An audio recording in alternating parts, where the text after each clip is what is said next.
a vlog about all things yarn, knitting, sometimes crochet, and sometimes some other random fun things too. This is episode 59, and before we get started, I want to let you know where you can find me across all of the social media things. I am Nitty Gritty Vegan on Ravelry. You can go to knitinthezone.com to get all the clickable links for everything I mentioned in this show, and of course all the past and future episodes.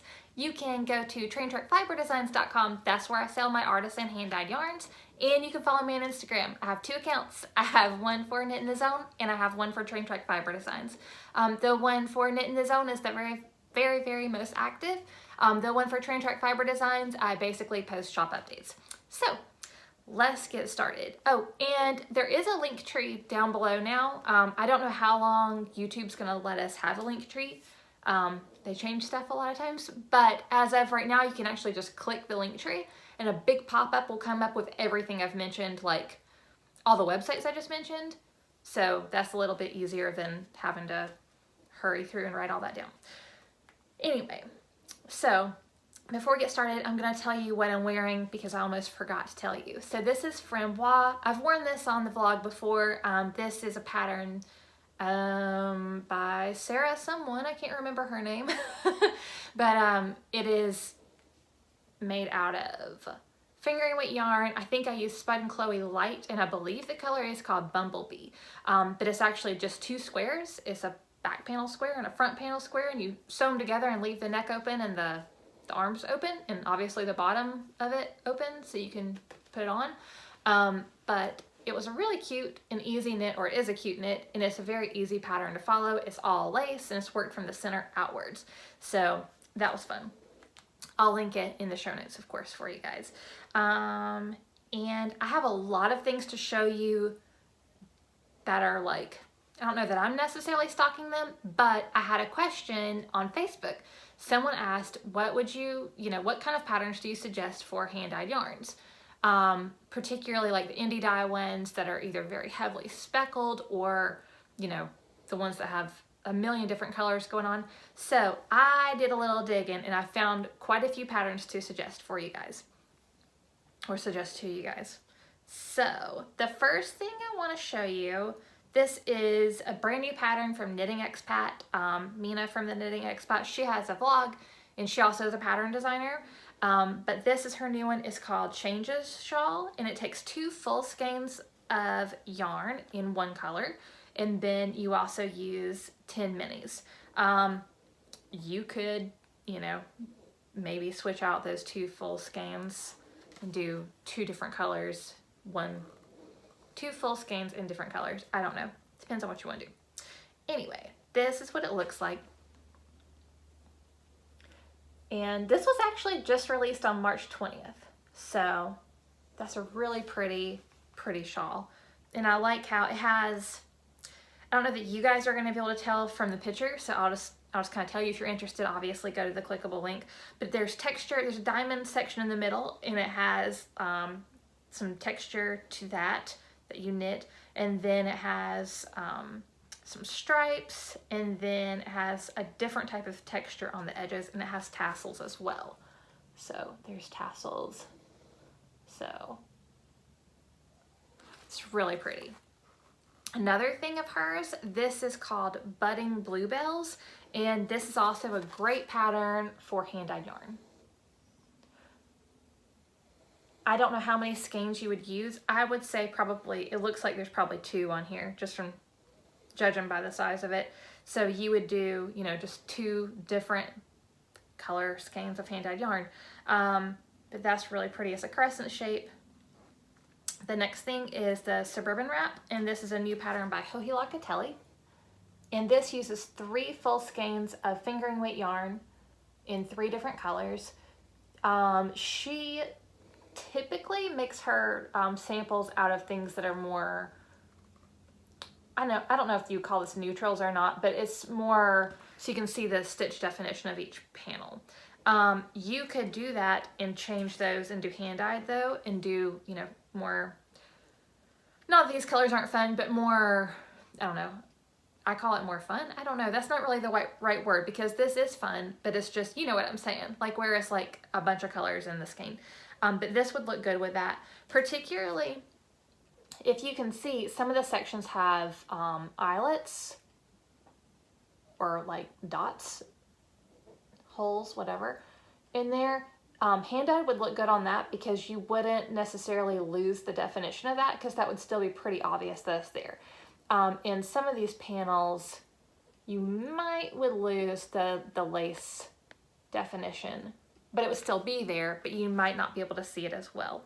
But anyway, so that's a cool one. And I think that's all the ones.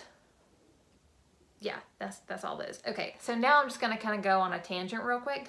Anything from Stephen West, anything at all out of his whole entire library or catalog or whatever you want to call it, anything in that would be perfect for hand-dyed yarn. You can go crazy with his stuff. He encourages you to. His whole thing is more is more and less is a bore. Like, that is his philosophy for knitting, and so he's a good example to look at for if you have a bunch of hand-dyed yarn and you don't know what to do with it. Definitely check out his stuff. This is one that I've particularly pulled to show you today. This is a Marled Mania sweater, or his Marled Mania sweater, and obviously you use a lot of different colors, and they're all hand-dyed and they're all awesome. Let me see. I don't think I have anything else of him to show you. Yeah. Any of his patterns, though, would be great. This is a Stephen West shawl that I made, and this is the Speckle and Pop. And there's 3 main colors. So there's this one over here is Legendary, the pink. This next section, wherever it starts, is like right here, I think. This is Searching for Oceans. And then this last section, what is this one called? Believe in Miracles, I believe. And then there was 5 pops of color too. So that's what the neon stripes and the black stripes are. But it's a super fun shawl, and you use a lot of fun colors that you wouldn't expect to necessarily go together. And there's brioche. If you're someone who's not done brioche but you're interested, there's a very small amount of brioche on this.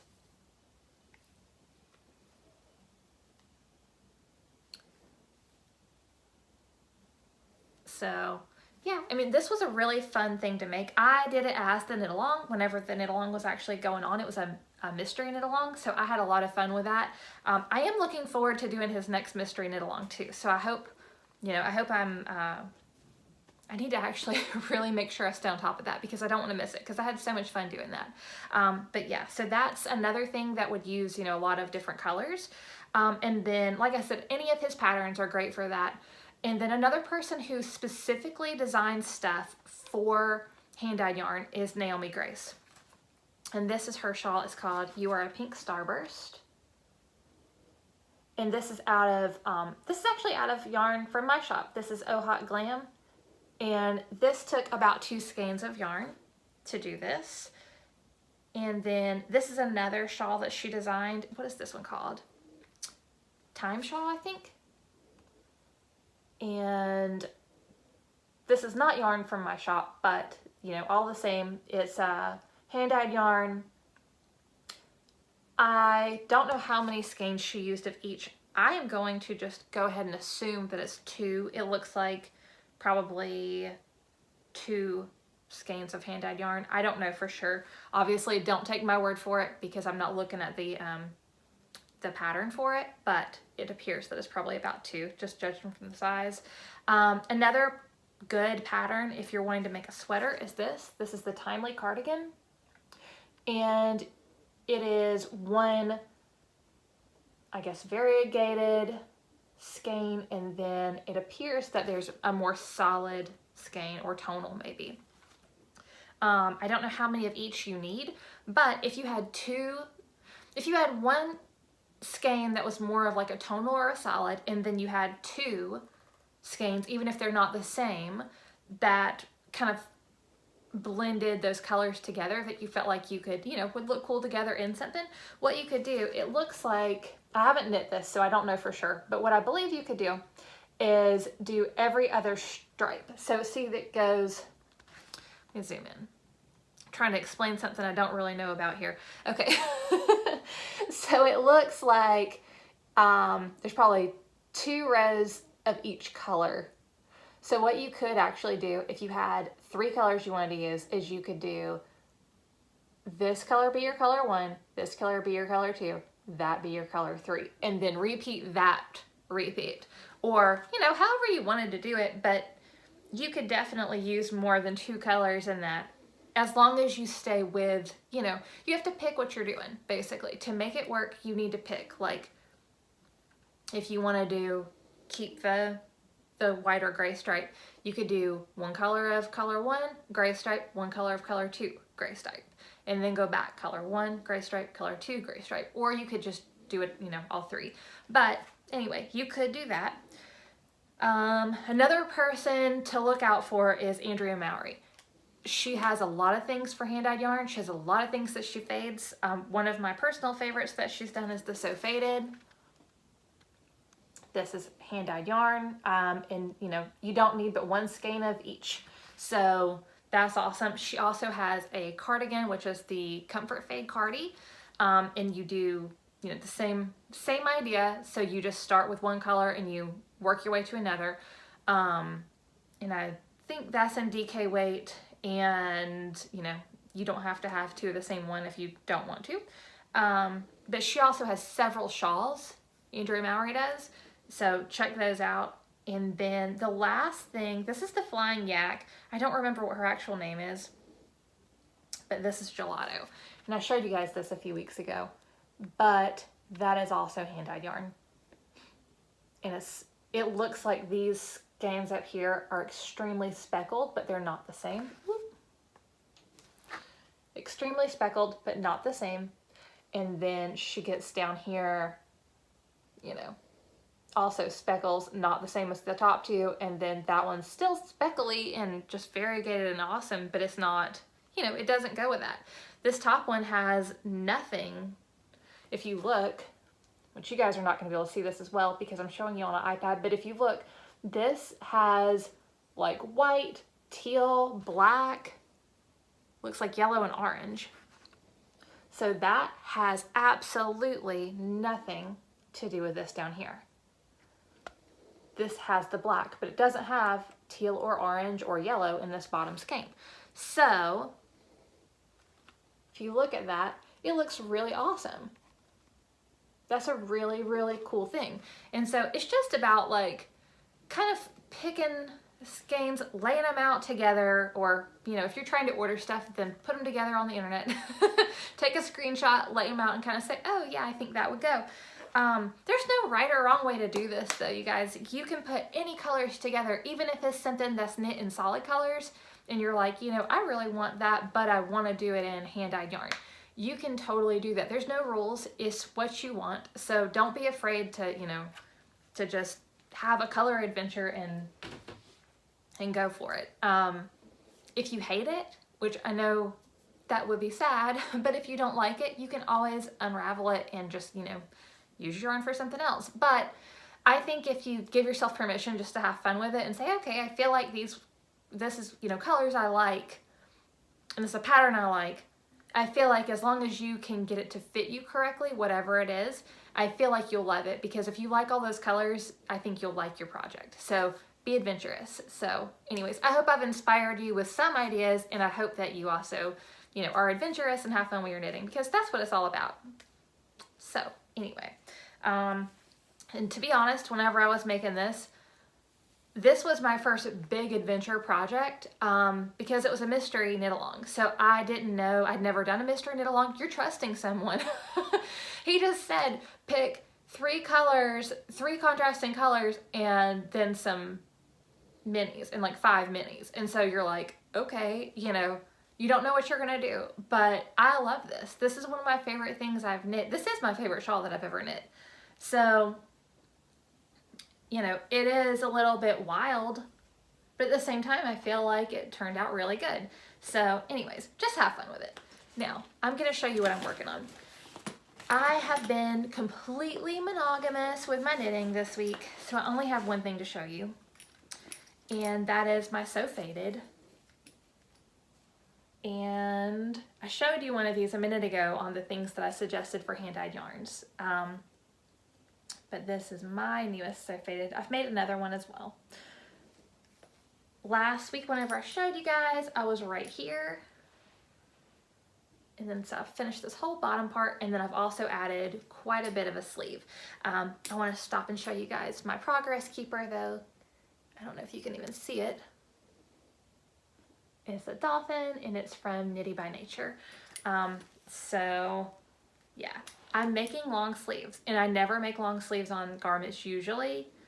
Unless it's like a cardigan, I usually make a mid sleeve. So I am going to make long sleeves, and I've started fading in my last color. So I'm pretty far along in it. And I feel like whenever you see it on camera, or at least whenever I'm looking while I'm filming, I feel like these two colors look so similar, but they're really different. So if you get up close, you can see this color too.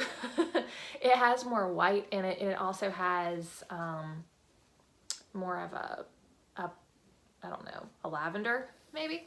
And then color 3, it doesn't have that lavender color at all, and it doesn't have as much white. And then this is the last color I chose.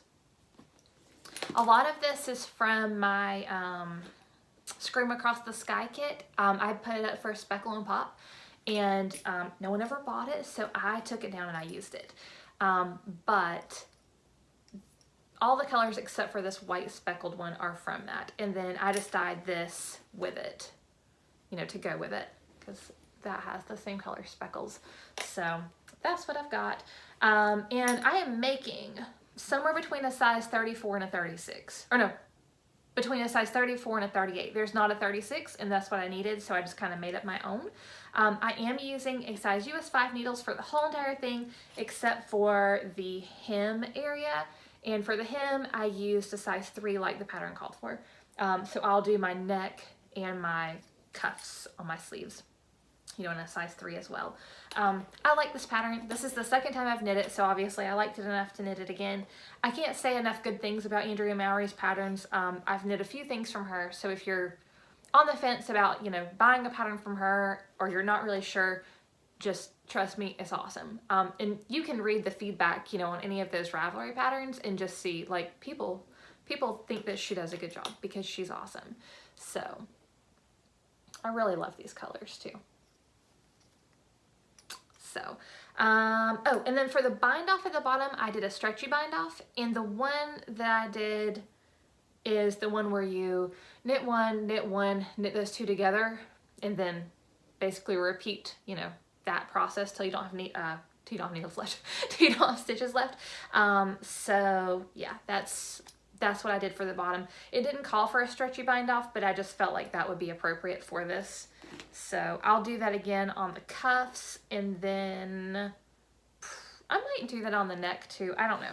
I haven't decided that yet, but I'm knitting that on my Chiago needles.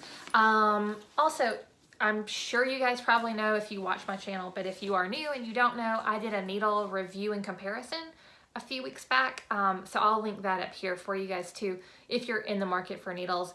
And I do have individual needles from these brands as well. So the things that I talk about in there, as far as like the cords, the way the cords do, and the way that, you know, I guess that's really the main thing, but the way the cords flex or not, that would be the same across the board for their cords for the fixed circulars, as well as their, you know, interchangeable sets. Just so you know, if you're new to knitting, you may not know that. I would have not known that. So anyways, I think that's everything I have to show you guys for knitting. The Carousel Club is closed, and I actually dyed for it today before I filmed, and I'm so excited. I love the colors so much. I'm so excited. So there were minis. There was a minis option, and then there's a full-size skein option, and so, you know, I will show you guys those probably the week of, probably in the April 5th episode. I'll probably show you guys, because everyone should have their yarn by then. So I have to wait, you know, of course, until everyone has it, because I can't show you because it's a secret, because that was part of the fun, is it's a secret surprise yarn club. So, and then I will open May up the first week in April as well. Yeah, probably the first week in April. Yeah, so I'll open up for May so you guys can sign up. So I'm looking at the calendar, that's what's over there. I'm not just staring off into La La Land. But yeah, so I'll open that up the first week of May, or the first week of April, so you can order, you know, and at that point you'll also have a chance to see what I did with last month's episode, or last month's kit, and you know, have an example picture to kind of see where I'm going with it. I understand some people are kind of intimidated by it, just ordering yarn blindly and you don't know. But anyway, I think everyone's going to be super excited. I'm really, really excited about it. And I don't think I have anything else to show you guys knitting or tell you about knitting stuff, but I do want to mention a couple of random things. Number one, I finished watching Bloodlines on Netflix, or Bloodline, I think it's called. It's a Netflix original series, and it's really good. I had started watching it last year, I guess, and then I never got around to finishing it, so I finished it. That was a really good show. A little violent, not too bad. I mean, yeah, compared to today's standards, I guess not really. It just depends on how, you know, how you are about that kind of stuff. I didn't feel like it was particularly too bad. But anyway, it was a really good show, really good series. I think that's it. There were 3 seasons, and so I've watched them all, unless they just do something crazy and come out of the woodwork with something. I'm completely caught up, and I think it's done. The other thing that I started watching was, what is it called? Life Sentence, and that's a show on the CW. I don't usually watch stuff like that necessarily. Not that I'm against it, but I was just kind of like wondering about it. It has one of the girls from Pretty Little Liars in it, and I really liked Pretty Little Liars, and so I figured I would give it a shot. And it's a cute show. Basically, this girl has had cancer and is in remission, and so she thinks she's gonna, you know, I guess she was not in remission. I guess they thought that she was dying. And then now, like, she's all of a sudden cured. So basically the show goes around like she's not expecting to have to live for very long. So she's doing a lot of crazy stuff that you wouldn't do, you know, if you had a whole life ahead of you. So she's just kind of like flying off and doing all kinds of fun things, like, and not taking life so serious because she thinks she only has like a couple months to live. So whenever she finds out that she actually has, you know, like a normal lifespan again, she's kind of thrown into reality all of a sudden, and there's a lot of things people have been keeping from her to like help her have a happy life because they think it's only, you know, a very short window. But anyway, it's really cute. I only watched the first episode. I'm gonna watch the second episode tonight, and I think the third episode comes out tonight too, so I'm gonna watch those and just kind of watch that. I think it's a fun episode, or a fun show. So far I've only watched 1 episode, but yeah. And then the last thing I want to tell you guys, if you drink sparkling water and you haven't tried the key lime LaCroix, try it if you see it. I'd never seen it before, and I was at Target. I was gonna get the passion fruit one. That's one of my favorite ones. I like the passion fruit LaCroix a lot. But then I saw key lime, and I'm not a big lime sparkling water fan, but you know, throw the key in there. And I'm like, well, let me test that out. And so I got it. I really like it. I usually drink 1 sparkling water a day, and the rest of the time I drink coffee in the morning, then I drink regular water, and I have 1 sparkling water as like, you know, just for a little something extra. I've been drinking 3 of these a day since I got it. So that tells you how good it is. I really like it a lot.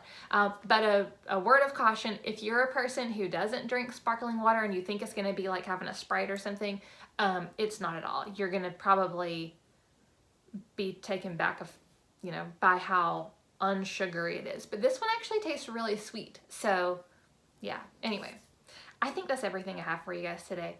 I hope you guys are having an awesome week. I may possibly skip next week. So there may not be an episode for the 29th of March. There may be, may not. I don't know. I have some things pending that might affect how much progress and, you know, how much time I'll have to knit. So if I don't have anything to show you guys, then obviously there's not going to be a reason to film. But I will be back no matter what. Even if it's not next week, I'll be back the following week if I skip. So anyways, thank you guys so much for watching. I hope you have an awesome week, and I will see you soon. Don't forget to like, share, and subscribe. Bye, guys.